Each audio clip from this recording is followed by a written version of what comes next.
Hello, I'm Lauren Coleman, Vice President of Brokerage Operations, and we're going to have some fun here today, building a financial system that actually works for you. So you're going to learn some new techniques, hopefully change some mindset processes, right? Get into some sheets, incorporate a little chat GPT fun, all geared around bringing some structure and discipline to your dollars. So, let's be honest. When it comes to having or taking the guesswork out of your finances, that's really important, especially during these times. And at the end of the day, we want to provide you with the resources and tools you need to better grow your business because we're all about growth here at eXp. And I'm really excited about helping you keep more of what you earn at the end of the day. So the next go. Okay, so when it comes to the realities of variable versus fixed income, now, of course, there's pluses and minuses to every situation in life, right? And us as agents or entrepreneurs, we all know way too well the ebbs and flows of living off of variable income, right? This is basically where, you're not completely sure how much money that you're going to bring in this month, let alone 3 months from now, right? Versus a household that maybe operates solely off of fixed income or W-2 employee status, right? And those situations are typically easier to budget off of, when it comes to budgeting month over month, even year over year. And for some, you may experience a mix of income, right? Both variable and fixed income, where maybe you're a part-time agent. And when I say part-time agent, I mean anyone who has another job outside of real estate, right? I'm not talking about type of income that you would earn off of rev share, right, or investments. I mean the kind of part-time work where maybe you work at a bank part-time, or maybe you Uber, or you have a full-time job anywhere else. That's what I mean by a part-time agent. And in those cases, not only are you having to budget multiple streams of income, but you're also having to budget a mixture of the different types of variable and fixed income. And then another thing, on the other hand, maybe you are a full-time agent, right? But in your household, you have a spouse or a partner that earns fixed income. Either way, it's critical, especially, again, during these uncertain times, to have a reliable budget and financial system for future forecasting and planning, so that way you can work towards building your wealth goals. Okay. Now, these are some stats I wanted to share with you, and these are not unique to agents. This is overall U.S., right? So 57% of Americans are not able to cover a $1,000 emergency expense, according to Bankrate survey last year. And then over a third, or 37% of Americans, cannot handle a $400 unexpected cost. And that's per the 2023 Federal Reserve report. And we all know, people are falling behind as inflation and rising costs with student loans, credit card debts, high prices for housing that outpace your earning, right? These increased financial fragility situations can put an agent at a very big risk when it comes to disrupting, our business and our personal lives. Because if we're hit with a slow period or an unexpected expense, it can impact us a little more than those who may have fixed income. But then on the other hand, we also have the opportunity to earn more income as well. So, now when it comes to high earners, this affects high earners as well, right? Because not everybody is good with money, whether you earn a lot of money or not. And so it's really all about, it's not about like how much you make, but it's about how you manage what you earn. I mean, if you think about it, if you bring in, or someone brings in $1 million a year, right? But that same individual is spending $1.5 million a year on non-appreciable, goods and services, then that person may be revenue rich, but they're profit poor. And we don't want to be in that kind of situation either. So at the end of the day, everyone needs a plan that works for them, regardless of income level or anything like that. And speaking of income levels, brings me to this next piece where this slide shows the income tiers for real estate agents.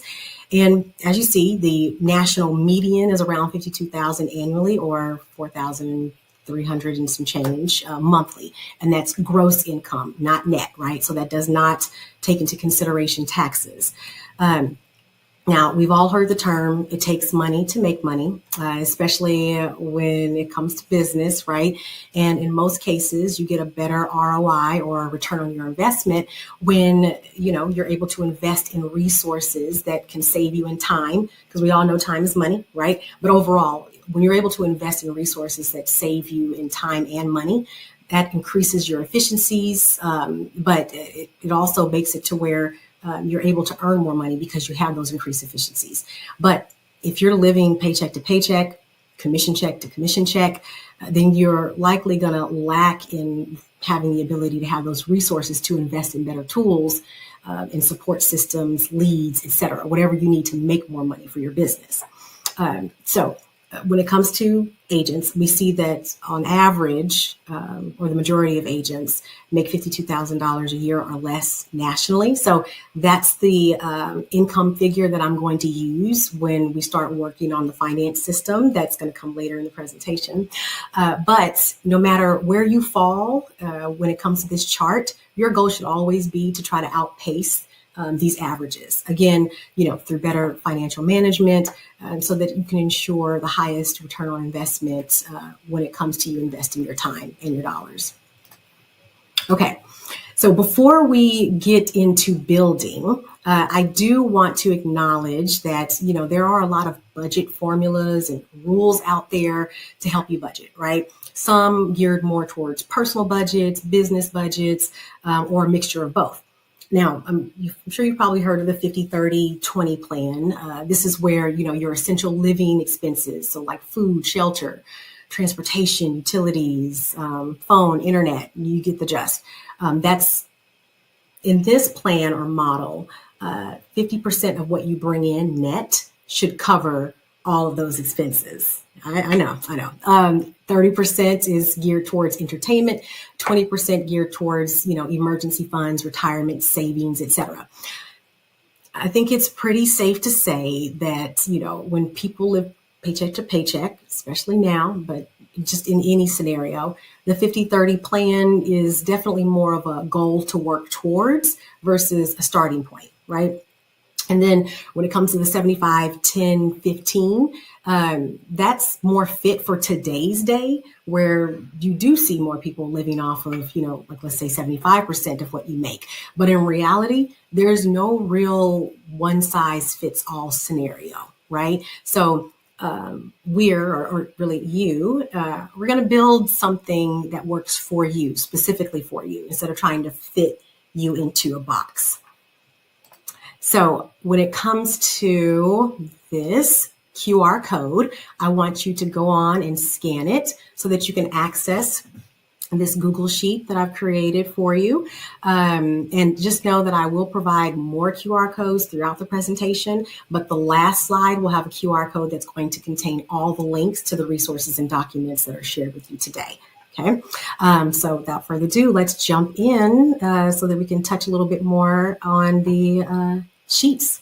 Okay.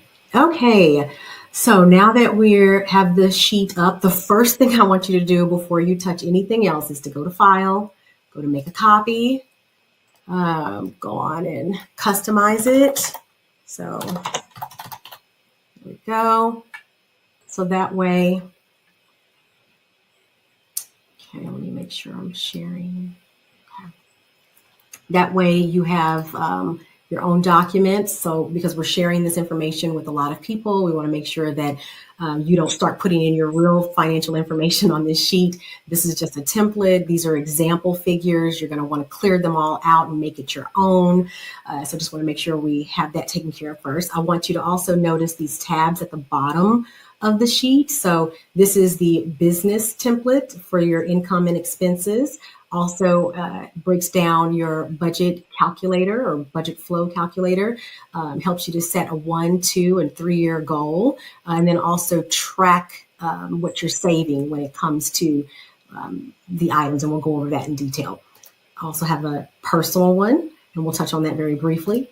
There's also common business expenses, and I just want to start off by stating that you always want to consult a licensed CPA or financial advisor when making tax, legal, or investment decisions. This is just a course for informational purposes. This is not giving professional advice, right? These are some typical, some business expenses that you may typically see as a real estate agent that you want to keep track of. Your CPA will love you for it. Of course, there's tools and resources and apps that you can use as well. And I'll touch on that a little bit later, but we're just going to kind of go through these sheets first. And then in case you need it, this is just a quick cheat sheet when it comes to eXp fees and splits, when it comes to calculating your net. Here's a detailed breakdown, but this is a quick little breakdown. So just letting you know what tabs you have available to you. Okay, so when it comes to the income portion of this document, the net business income, so it's not gross, it's net. So, and remember I mentioned that I'm going to base the numbers off of the median income of an agent, which is $52,000 a year or $4,300 and some change per month. Now you're probably wondering like, okay, it's $4,300 and some change. Why do you have the total for the month being $3,900? Again, this is net. So I've already calculated the eXp fees that will be taken out, and that's why we have a $3,900 number. And when it comes to the monthly expenses, it's best to break them down into halves of months, and you'll see where that will come into play when it comes to the expenses. Now, let's say you're probably wondering, maybe this is your first time tracking period, and you're like, I really don't know how much I bring on average every month. Okay, if you've been in the business and been practicing business for at least over a year and you closed some deals last year, use that income. So take that, that gross income that you made last year and, really actually in this case, we're going to do the net and divide it by 12 and then place it here. Of course, you're going to divide that by 2. So you could divide it by 24 just to get these items here and it'll populate here. There's lots of formulas in this sheet that will do the calculations for you so you don't have to worry about it. But let's say you just started in real estate and, maybe you've only been in the business for half a year. Well, take the transactions that you've earned in the past 6 months and then multiply that by, so in order to figure out what you're going to make in the year, you can multiply that by 2. So that you can see like, okay, I tend to make this much a year. And then just, again, divide that by 12 to get your monthly amount and break it out here. Let's say you are brand new and maybe you're about to close your first deal sometime next month. Okay, just use that as a starting point. It's like, okay, most likely I'm going to make this much in commission next month. Take that times 12 to get your amount, to get an idea of what you're going to make for the year. But ultimately, that commission that you're going to make that month, place that figure there, break that down in halves or put them there, and then you'll have the information. So just kind of giving you an idea of how to fill in your numbers if you're not already aware of what your numbers are. So when it comes to the different streams of income that you can bring in, so for instance, rev share, we're allotting for that. Maybe you're a part of the mentor program at eXp. Maybe you have investment properties, owner contribution. This is where, let's say your business expenses they outweigh your business income, and maybe you need to add an owner contribution from your personal income to keep your business afloat. That's where you would want to, it happens all the time, but it's important for you to track that. Don't just pull money from your personal account and put it in the business account and not keeping proper track of those spending habits. Because the importance of tracking that is to see like, okay, typically around these months, I tend to have to pull funds from my personal to contribute to my business. And so all these little steps can help you when it comes to making business decisions moving forward. Okay, so with all of the net income, it looks like this agent is making $5,150 a month. Whatever goes here will automatically populate here for the budget flow calculator, but we'll get there soon. Let's go down to the business operation expenses, right? So here's some, maybe typical expenses that you may see: business credit card, MLS dues, website, virtual assistant, phone, Zillow leads, monthly cloud brokerage fee, whatever the expenses are. So I will say a good thing is that when it comes to all the expenses with the total at the bottom, so right up here, when it comes to the income, This number right here, the ending balance, is your income minus the expenses that populate once you enter in numbers here. And so based on your expenses, this agent's doing pretty well. You have $1,204 left over after paying all your bills, right? Now, if you notice here, the reason I like to break it up into halves of the first half of the month, second half of the month, same thing here, is when it comes to your expenses. You typically know, they typically have set due dates of when those expenses are drawn from your account or when you have to pay it, right? And so when you keep track of your due dates, so let's say, for example, if you tend to, in this case, this agent brings in on average a little less during the first half of the month than they do the second half of the month. Well, if you're tracking your expenses based on the due dates and you track it this way, you can tell that in any given month, I typically spend around $3,000, but during the first half of the month. During the second half of the month, I typically spend around $1,000. So right here, even though you have enough money to cover all of your expenses by the end of the month, it may not feel that way when most of your expenses are coming out during the first half of the month and you're having, there's a negative there before you get your next portion of your monies during the second half of the month. So in that case, you may want to take a look at what you have going here and see where you can adjust. Maybe you can contact your lead resource company and ask to change the due date, the monthly date, to a date during the second half of the month. So that way it evens out more. So that way you feel less strained when it comes to having to make purchases each month. Okay. So now let's go up here when it comes to the budget flow calculator. So if you notice these percentages, right, and they add up to 100%. Same thing with these goals, right? So when it comes to those formulas and rules that I mentioned earlier, the 75, 10, 15, the 50, 30, 20, there's also a 30, 30, 30, 10. Again, there's no one size fits all for anyone, right? And so this is your way to come up with your own division, your own ratios or splits when it comes to the income that you bring in. So let's look at this again. So the income that you have coming in is $5,100 and some change, which is automatically going to populate here.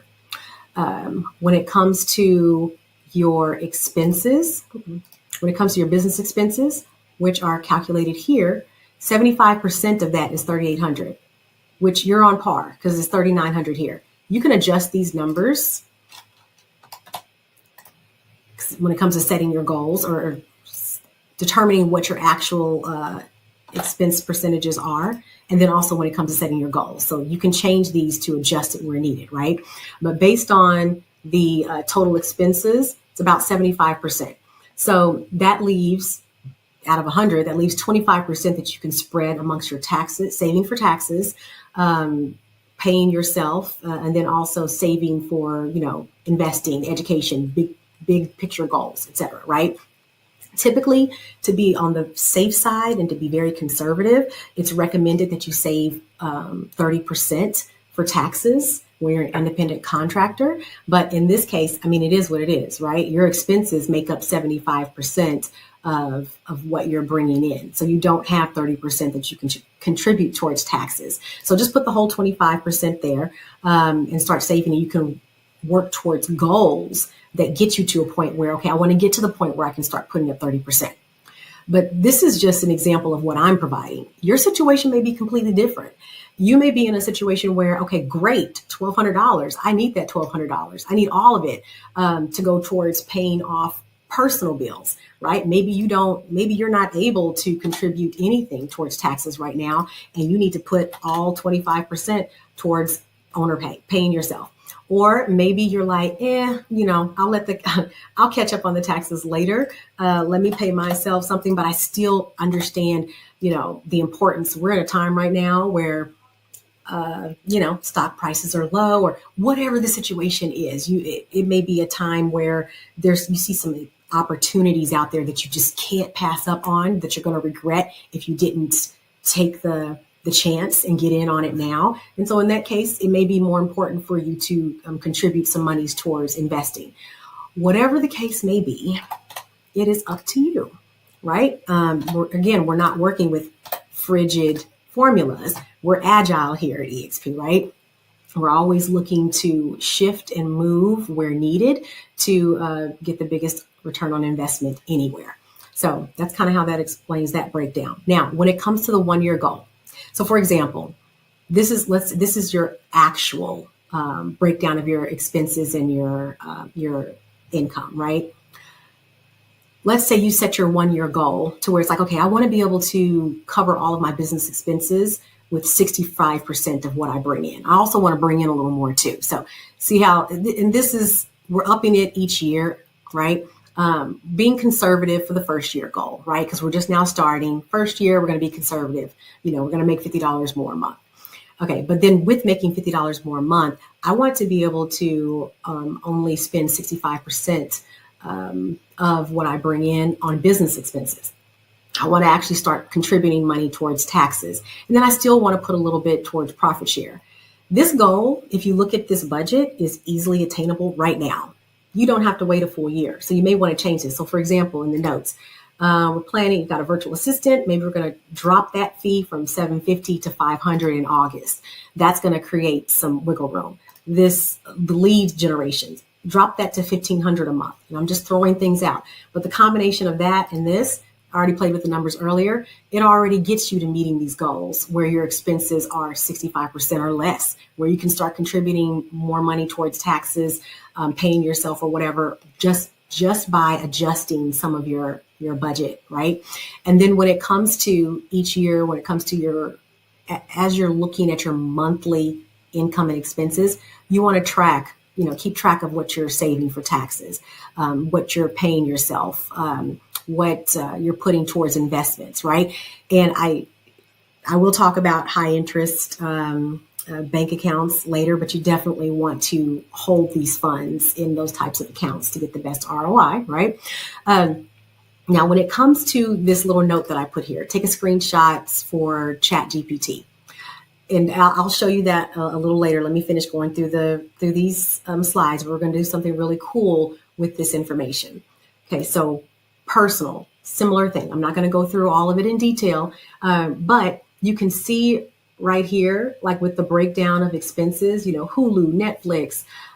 Looks like we've got, let me scroll down, there we go. Looks like we've got an average of $200 a month in entertainment, charities, restaurants, $200. It looks like when it comes to what income you're bringing in from Dunder Mifflin Paper Company and What's Up radio station, if you know, you know. And when it comes to the monies that you're bringing in, it gets populated over here. After all of your expenses, you've got about $485 left. So then when it comes to your lifestyle fund, living expenses, you're living off of 93% of what you bring in. Stability fund, so for emergency savings, remember that slide where it's like average American doesn't have $400 or for an emergency or $1,000. Based on your current budget, this person is only able to save $420 and they're not able to put anything towards investments, taking advantage of low stock prices or anything like that, right? But you can kind of see, again, when it comes to these goals, and with fixed income, it's a little more challenging to be able to make more money. So that's why this amount didn't change, but maybe something gets added in on goal year 2 and 3. So we've increased that.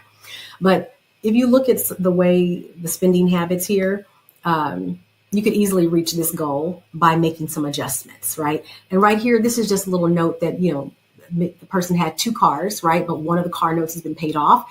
You can either keep this line item on here as a celebration and a reminder, like, whoo, I paid off my car, or you can take it off the sheet. And then when it comes to owner contribution, again, with the business sheet, if there's situations where, let's say, the business wasn't doing well and this extra $485 needed to go towards, maybe half of it needed to go towards the business expense, then you enter that there. But we're going to leave it blank. Okay. Now, the things that I just walked you through, you may say, like, this is really cool. These are really great resources, but I wouldn't know to look at, like, once I enter in my numbers, I wouldn't just know off the top of my head, or it doesn't come naturally to me to know where I need to cut expenses or where I need to adjust my numbers, etc. Well, that's the cool thing about your best buddy, ChatGPT, right? So you could literally take a screen, you can download the sheet and upload it into ChatGPT. You could literally take a screenshot of this whole screen, like include all of it, because it's got your expenses. I mean, it's got your income, your expenses, your what you actually bringing in based on or what the monies that you have to work with actually when it comes to trying to save, and then your goals. Screenshot the whole thing in one screenshot, copy, paste it into ChatGPT, and use this prompt that I'm going to show you. So let me get over to this prompt. Okay, so on this slide, you will see this QR code. Go on and scan it, and you will see that there is a ChatGPT prompt to help provide you with information. And I like to say that, think of it as like your AI-powered financial buddy, right? That provides you a judgment-free analysis, right, of your finances without any bias or criticism, because you really should be documenting everything that you spend money on. Like, I know I gave the examples in that sheet, but I've sat through many presentations where, people are like, hey, if you spend money on things that maybe you don't want to put on a sheet or reveal or whatever, that's okay. Give it a code name or something. But you need to be able to document everything in order to properly track and get a true picture, a realistic picture of what you're spending your money on so that you can budget properly, right? But this prompt will, again, take a screenshot of your sheet, throw it into ChatGPT, copy, paste this prompt, throw it into ChatGPT as well, press enter, and it will give you a breakdown. It will go through and suggest like, hey, it looks like you're spending a lot of money on Hulu, Netflix, and streaming services. Why don't you try Tubu? I'm sorry, I'm not pronouncing it right, but it's funny. And there's some good movies on there. And I bring that up because when I tested it with ChatGPT, it did actually, with that same budget, it gave that advice. It's just like, hey, you could cut here, both business and personal expenses. It gives you advice on it.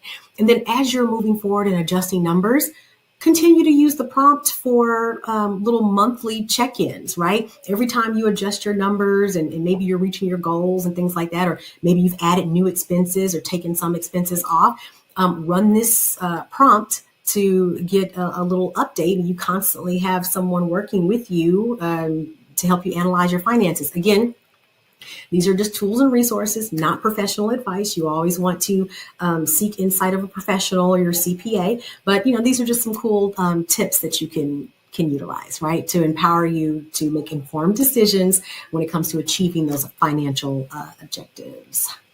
Okay. Now, yes, I mentioned this a little earlier, the high yield savings accounts. They currently offer around 4% API, while traditional saving accounts are about 0.5% API. That means high yield accounts earn about 8 times more interest than traditional accounts. This extra interest really adds up over time, helping you in an emergency fund situation, or just helping you to grow your savings faster. I mean, at the end of the day, it's free money, people, please. It's, why not take advantage of it? It's a simple way to boost your savings without changing your habits. And for me personally, I love adding the monthly interest that we gain from our accounts to our budget sheet. I love seeing it. I love seeing it grow. It's literally like free money, right? Same with credit cards. If you have credit cards where, you spend on certain items and you get point whatever percent back in gift cards or money that you can trade in, I like to track that too. I like to track every little penny. It's just, it's kind of cool to see the different streams of income that you have coming in, no matter where you're getting them from, right? And, when it comes to banks, you want to make sure that you research. There's local banks that provide high interest savings accounts. There's also online banks that are like completely online, like cloud based, like eXp. If you're comfortable with that, but do your research, make sure it's safe. But they are, and it's definitely a benefit. You definitely want to take advantage of it. Okay, and here's some cool tech tools that I had mentioned for financial management. 3 popular finance apps. So QuickBooks, I know most people have heard of that. Wave, Credit Karma. So QuickBooks is by Intuit. right? And it's full featured accounting software with expense tracking, tax reporting capabilities. Your CPA will love you for utilizing it, but it does cost. It is a nice little fee. Wave, it's a cheaper account. They do have a free version, but it makes more sense if you're going to use it to pay for the upgrade. But there is a free version of it. It tends to be well suited for small businesses and solo entrepreneurs. But again, I did provide you with sheets where you can start off manually, if you're not ready for, sharing your finances and information, with an app or a program or a system, right? And then there's Credit Karma, like QuickBooks, it's buy into it, right? But it is truly a free app. Anybody can use it. It's clean, consumer friendly, and it gives you a high level view of your net worth. I love that. So it allows you to link, you can see your cash flow, so where you tend to spend your money in different categories, your debts versus assets, so you can link your bank accounts, your investment accounts, track investment properties, your vehicles, car notes, mortgages, credit card debts, and it's all automated, so you don't have to do it manually. It gives you a quick little view of, and calculating it for you, what your actual net worth is if you feed it all of your information. Again, depending on your comfort level. And it also provides free credit monitoring and insights to help you improve your credit score. It used to be the old Mint app. I don't know if you remember that app. I used to love that app. But the difference is the Credit Karma app does not allow you to set and track goals like the Mint app used to. But still all very good resources that you want to take advantage of. Okay, so of course, it's necessary to have your goals and strategies and things like that in the digital platforms, right? Apps, programs, your own work, your own Google Docs, Word docs or whatever. But there's just something special about setting a goal and having a constant physical visual reminder of that goal that you want to accomplish, like in your space, wherever that space is, right? So the QR code, this is a cute little fun tracker, to make it fun, that you can use to help inspire you visually to meet your goals. Think of it as like a vision board, but with set steps to reach a particular vision or goal that you've set. So a little story, like a few years ago, right before we started hearing news of COVID spreading, in other countries, my husband and we decided that it was time to work towards being debt free. And we didn't, at the end of the day, we just didn't want to be beholden, to anyone, right? We want to be the lender, not the borrower, that type of thing. So we mapped out a strategic plan that was, a stretch, a little bit of a stretch, a nice little challenge, that doesn't hurt anybody. But it was completely doable as long as we were disciplined enough, right? So our first goal was to pay off our mortgage. Now, when it comes to paying off the mortgage first, we did still have car notes at the time. And, some strategists, financial planning strategists will tell you it's best to, and it is, you don't want to attack a big goal all the time, right? It's good to, eat the elephant one bite at a time, right? So technically, you should start with paying off the smaller debts first, because then once you pay off the smaller debt, that's more income or money that can go towards paying off the next level debt, and then the next level debt. Go start small and go big. I can be impatient sometimes, and when I really have my mind set on something and I'm ready to go, I'm not going to be able to wait or focus on that. I just wanted to knock out the big one first, right? So that's what we did. And we're also looking at opportunities to increase our children's knowledge where possible.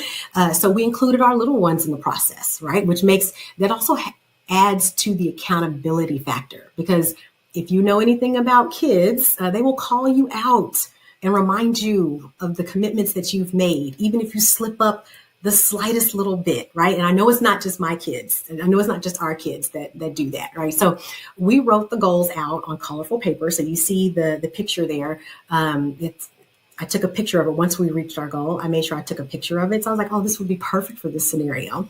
But we had gotten colorful pieces of paper, wrote out inspirational messages. Now I know it looks kind of messy, but I didn't want to print something out. I print stuff out all the time, make it nice and neat.